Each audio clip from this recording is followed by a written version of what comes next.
मैंने एक एक गहना अपने बच्चे के लिए संभाल कर रखा था, मैं उसकी शादी में लगाऊंगी।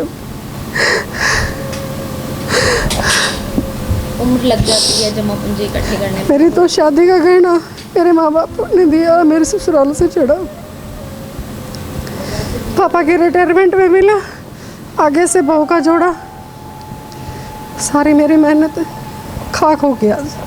रोहतक में चोरों के हौसले कितने बुलंद हैं, इसका अंदाजा इस बात से लगाया जा सकता है कि भरी दोपहर में घर में चोरी हो जाती है तो बगल वाले घर तक को भनक नहीं लगती।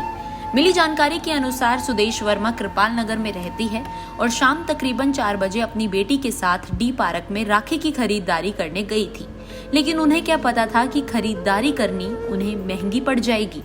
सुदेश घर की चाबी दुकान पर मौजूद अपने बेटे को दे गई थी। किसी काम से जब बेटा 5:15 पर घर में आता है तो उसे मालूम पड़ता है कि घर में चोरी हो गई है। इसकी सूचना वो बहन अन्नू को फोन करके देता है। आनन फानन में वो घर आते हैं और घर में हुई चोरी का उन्हें पता लगता है। पीड़िता सुदेश ने बताया कि उनकी शादी को 40 साल हो गए हैं और उन्होंने अपनी बहू के लिए सोना संभाल कर रखा था, लेकिन पूरे जीवन की कमाई चोर चंद मिनटों में ही ले उड़े और वो कुछ ना कर सके।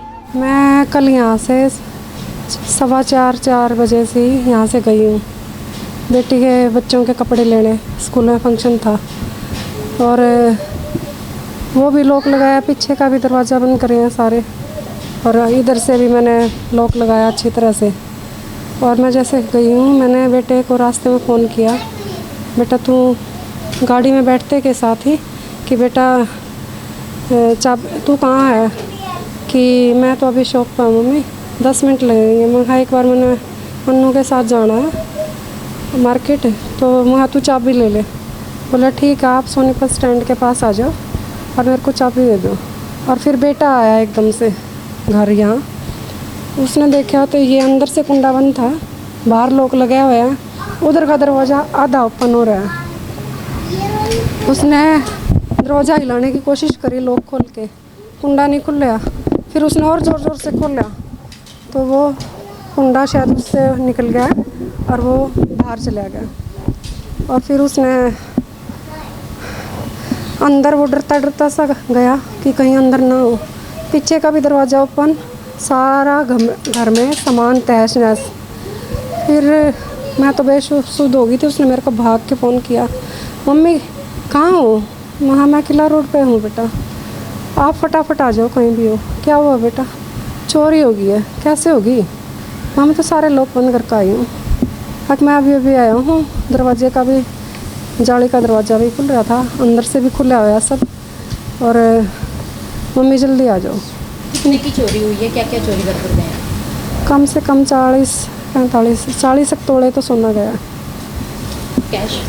कैश 2 लाख और 3 पाव पक्की चांदी है, जिसमें भारी भारी पजेबें थी। मुझे तो समझ में 40 के लाख, 40-50 लाख तक तो होगा ज़रूर। किस्मत में था ये चोरी होना, क्या पता मैं घर में होती, वो जो हथियार लेके आए हैं उससे मुझे वारदात करके मार जाते। मैंने एक एक गहना अपने बच्चे के लिए संभाल कर रखा था, मैं उसकी शादी में लगाऊंगी। 3 बच्चे हैं, 2 बेटी हैं और 1 बेटा।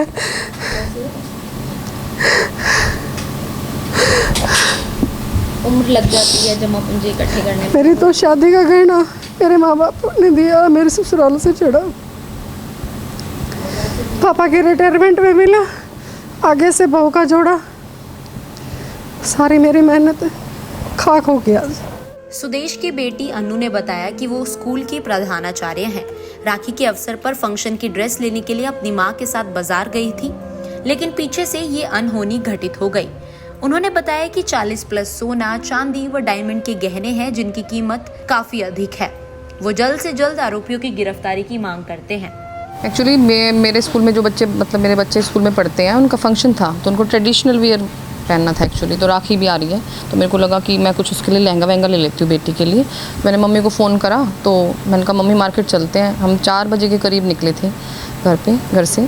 मैंने गाड़ी अपनी यू टर्न किया यहाँ से, मैंने गाड़ी में से ही बैठे बैठे मम्मी को हॉर्न दिया और मम्मी को गेट से ही बुला लिया था। मम्मी ने लॉक वॉक किया और वापस गाड़ी में बैठ के हम निकल गए। उसके बाद जो हुआ है मेरे ख्याल से हुआ है, क्योंकि वो टाइम था 4:05-10 से लेकर, और 5:36 पे मेरे ब्रदर का फ़ोन मेरे पास आया था, क्योंकि वो हमसे पहले आया था घर में, तो तब तक हो चुकी थी चोरी, मतलब सब कुछ तहस नहस था। इससे पहले भी आपकी कॉलोनी में हुआ है? कॉलोनी कौन सी है? जस्ट साइड वाले मकान में ही हुई थी, इसी मकान में साथ वाले में? कुछ सालों पहले हुई थी वो चोरी। ऐसे लापरवाही तो ऑफ कोर्स है ही कि दिन दहाड़े, पहले तो रातों में लोग डरा करते थे, अब तो शाम को जब लोग बहुत ज़्यादा एक्टिव होते हैं, हम सो भी नहीं रहे होते हैं उस टाइम पर, शाम को हम लोग लापरवाह हो जाते हैं कि चलो इस टाइम तो आई डोंट थिंक कि मैं सारा लोग जब घूमते फिरते रहते हैं कि कोई आएगा, कोई चोरी कर सकता है, ऐसे दीवार फांग सकता है या कुछ भी ऐसा, बट इट हैपन। कोई सीसीटीवी सामने आया है? हाँ, फुटेज आई है हमारे पास, जैसे कॉर्नर्स पे सभी गलियों में लगे हुए हैं, है suspected case, let's see, police is working on that. Jewellery को तो कहीं पे भी कुछ भी कर सकता है जिसने चुराई है, तो होपफुली अगर पुलिस स्ट्रॉन्गली एक्शन लेगी तो आई होप कि उनके हाथ में सब कुछ होता है and they can help us. अच्छा, एफआईआर में 10-12 लाख लिखे हुए हैं, वो गलत है, वो पता नहीं क्यों ऐसा किया गया है। हमारे सामने हमने उनको सारा एक्सप्लेन किया है, पूरी चीज़ें बताई हैं। डायमंड की भी ज्वेलरी है उसमें, चांदी भी है उसमें, सोने का भी बहुत कुछ था उसमें, 2 लाख के करीब तो कैश ही था पूरा। मम्मी ने अलग से पापा का एक सूट है, उसके अंदर पॉकेट में रख रखे थे, उसमें से निकाले उन्होंने वहाँ से अलमीरा में से, तो सब कुछ था। मैं आज जब एफआईआर की कॉपी लेने गई हूँ तो मैंने उनको क्वेश्चन किया है कि आपने इतना कम क्यों लिखवा रखा है, मिस्टर सन्नी है कोई जो थाना इंचार्ज हैं, तो उन्होंने बोला कि it doesn't make any difference ऐसा लिखने से, बाकी हम अपना काम कर रहे हैं, तो इसमें इस अमाउंट को लिखने से कोई फ़र्क नहीं पड़ता। तो आई होप पुलिस ऐसा सच बोल रही हो, फ़र्क ना पड़े और हमारा जो एक्चुअल में खोआ है सामान तो वो मिल जाए बस। हमें तो उस एफआईआर का बाद में क्या करना है, बस सामान और चोर पकड़े जाएं। गौरतलब है कि शहर में पुलिस का डर चोरों को अब नहीं रहा। आए दिन लूट, डकैती, चोरी, स्नैचिंग की वारदातें सामने आ रही हैं। अब देखना ये होगा कि कितनी जल्दी पुलिस इस चोरी का खुलासा कर पाती है।